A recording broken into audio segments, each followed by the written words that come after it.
Hello বন্ধুরা, সবাই কেমন আছে? আশা করি ভালো আছে। আর আমিও খুব ভালো আছি। তো আমি খুব ভালো আছি বলব না, কেননা আমার শরীরটা ভীষণ অসুস্থ। তো এই ভিডিওটা যবেকার তবে আমি সুস্থ ছিলাম। তো এখন যেহেতু ভয়েস রেকর্ডিং দিচ্ছি, এখন আমি অসুস্থ। তাই জন্যই বলে দিলাম।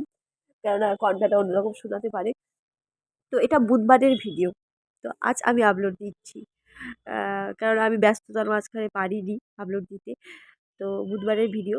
তো বুধবারে আমার একটু রান্নাবান্না কম ছিল। তো রান্নাবান্না চটজলদি হয়ে গেছে। তো তারপরে ও আসার পর বললো, "একটু চলো পুকুরে যাই।" ঠিক আছে, তুমি এগোতে লাগো, আমি যাই। তো আমি একটু দেরি করে এসেছি। তখন অ্যাকচুয়ালি তো এখন তো চিংড়ি মাছ পড়বে না, সেই চিংড়ি মাছ ধরার নেশায় এসেছে। এপাশে হলো জেঠিমাদের পুকুর, আর এই পাশটা হলো আমাদের পুকুর। তো আর এই ফুল গাছগুলো সব জেঠিমা লাগিয়েছে। খুব সুন্দর লাগে পুকুরের পাড়ে পাড়ে এত সুন্দর ফুল গাছটা লাগিয়েছে। দেখতেও ভালো লাগে, দূর থেকে দেখতেও ভালো লাগে।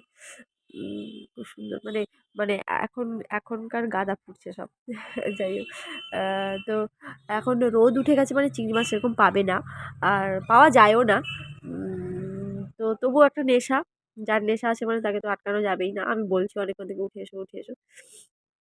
তো চিংড়ি মাছটা অ্যাকচুয়ালি কুয়াশা বা একটু হালকা মেঘলা হলেই তারা পাড়ে পাড়ে এসে বসে থাকে, তখন মোটামুটি পাওয়া যায়। চাইরা ও বোধহয় 4-5টা মতন মাছ পেয়েছে, বা হয়তো 2টো মতন পেয়েছে, জানি না আমি কটা পেয়েছে। যে আমি বললাম যে, "তোমার পার্সেল এসে তাড়াতাড়ি উঠে এসো।"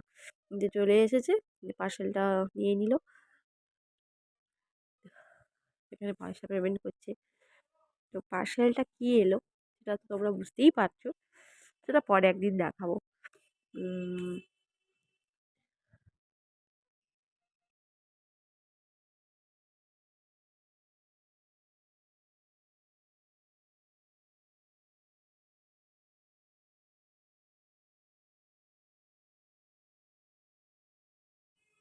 মিন্ট্রার ব্যাগ মানে তো দেখেই বুঝতে পারছো কী হতেই পারে। যাই হোক, তো রাত্রেবেলার ভিডিওটা করলাম আবার, মাঝখানে আর ভিডিও করিনি। তো রাত্রেবেলা ভাবলাম কী একঘেয়েমি আর খাওয়া যায়। তখন ও বলল পনির। তো ও তো পনির খেতে খুব ভালোই বাসে, আর আমার ঘরের সবাই পনির খেতেই ভালোবাসে। তো পনির অল্প করে নিয়েছে, যেহেতু মেম্বার কম আছি। তো পনির, চিলি পনির করলো। কিন্তু বললো, আগের দিন 1 দিন 2 দিন আগে থেকে একটু ভালো মন্দ খেয়ে নাও, যদি একদিন তুমি সারাদিন উপোস দিবে। সেই জন্য আ বুধবার দিন রাত্রেবেলা পনির আনা হয়েছিল। তো চিলি পনির করা হয়েছে। আ চিলি পনিরের ভিডিওটা তোমাদের সঙ্গে একটু শেয়ারও করে দিলাম। এখানে পনিরটা ভাজা চলছে এখন। বেশি ভাজবে না একদম কড়া করে, তাহলে একটু চিবা চিবা লাগে। হালকাই ভাজবে।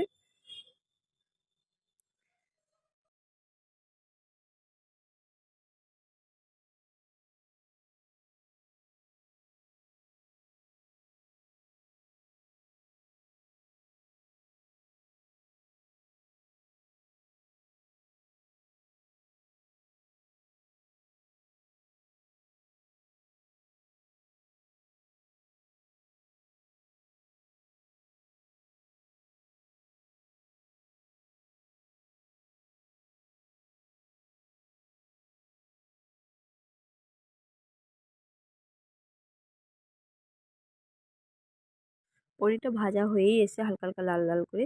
আ তো এবারে একসাথে পেঁয়াজ আর ক্যাপসিকামটা দিয়ে, মানে একটা চটজলদি রান্না। এত মানে রেস্টুরেন্ট বা কোনো ধাবা স্টাইলে নয়, একদম সিম্পল রান্না। কিন্তু আমার তো খেতে খুবই ভালো লেগেছে, খুবই ভালো লেগেছে। সত্যি মানে খুব চটজলদি রান্নার উপরে মানে এটা মানে অসাধারণ। তো পেঁয়াজ ক্যাপসিকামটা ভাজা হয়ে যাচ্ছে। মানে ওটাকে একটু ভালো করে ভাজতেই হবে। এটা একটু কাঁচা, কাঁচা থাকলে হবে না। এটা একটু ভালো করে ভাজতে হবে। তো এটা ভাজা চলুক, ততক্ষণ দেখতে থাকো তোমরাও।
তো দেখো বন্ধুরা, পেঁয়াজ আর ক্যাপসিকামটা খুব ভালোভাবেই মানে গলে এসছে, মানে তোমার ভাজাটা ভালোই হয়েছে, মানে ঝরে গেছে জিনিসটা, দেখলেই বোঝা যাচ্ছে কতটুকু হয়ে গেছে ভাজতে।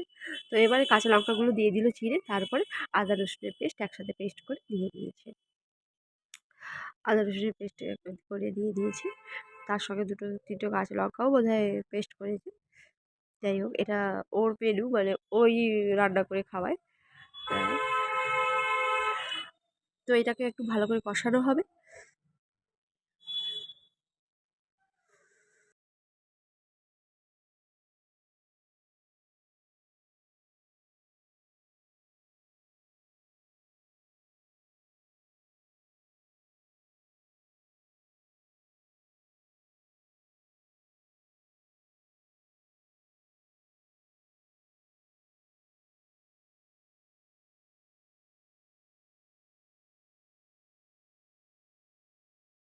তো আদা রসুন দিয়ে যেগুলো গায়ে একটু লেগেছিলো সেগুলো মিক্সিটা ভালো করে একটু জল দিয়ে ধুয়ে দিয়ে দিল, আর একটু কষানো হবে। তার মধ্যে একটু জিরা গুঁড়া দিয়ে দিয়েছে হালকা বোধ হয়, হ্যাঁ, একটু জিরা গুঁড়া বা একটু আহ, তোমার গরম মশলা গুঁড়া এগুলো দিয়ে দিয়েছে, যে নাড়াচাড়া করছে, মানে একটু কষা কষা হয়ে আসবে, যে গ্রেভি যাতে আদা রসুনের গন্ধটা যাতে না করে।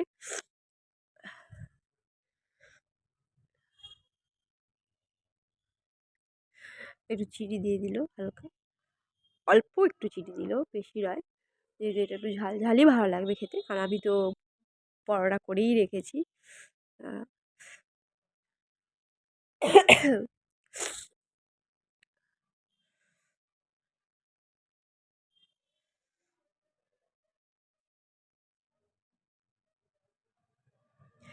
একটু লঙ্কা গুঁড়ো দিল, কাঁচা লঙ্কা দেওয়া হয়েছে, তা সত্ত্বেও একটু লঙ্কা গুঁড়ো দিল যাতে কালারটা আসবে, আর একটু খেতেও ঝাল ঝাল লাগবে, চটপটা লাগবে।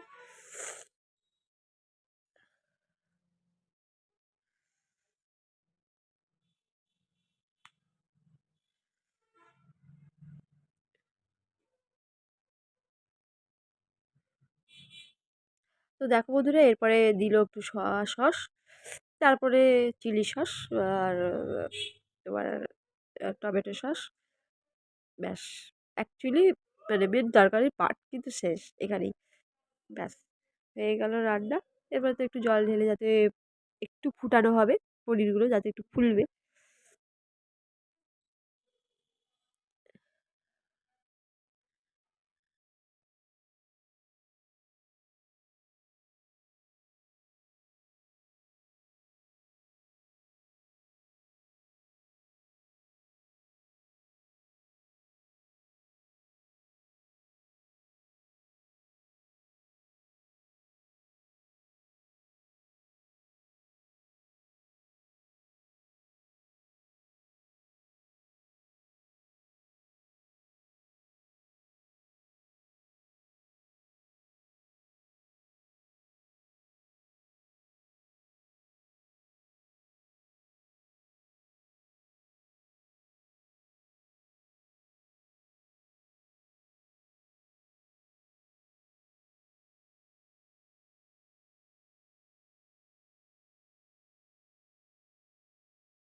একটু কর্নফ্লাওয়ার দিয়ে দিল গ্রেভিটা হওয়ার জন্য।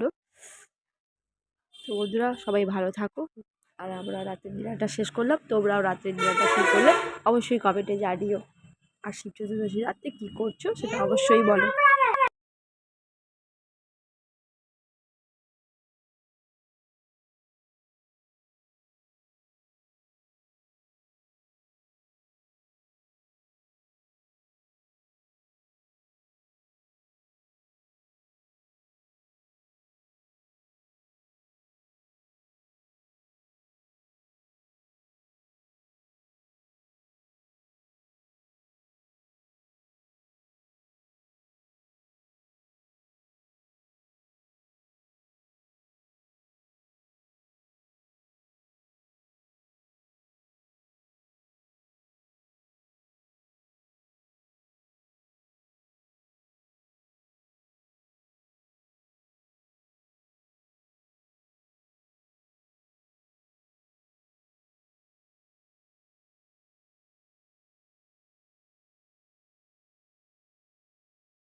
কথা বলতে বলতে আমার ছেলে কি একটা বললো। যাই হোক, তো শিব চতুর্দশী রাত্রে তোমরা কে কীরকম ব্রত পালন করছো অবশ্যই জানিও। আর শুক্রবার শনিবার দুটোই পড়েছে, তো তোমরা কোন দিন করছো অবশ্যই বলো। আর আমাদের এখানে রাতের ডিনার রেডি। আর কেমন হয়েছে দেখে অবশ্যই কমেন্টে বলো। আর এখন সবাই ভালো থাকবে, সুস্থ থেকো। পরে একটা ভিডিওতে দেখা হচ্ছে।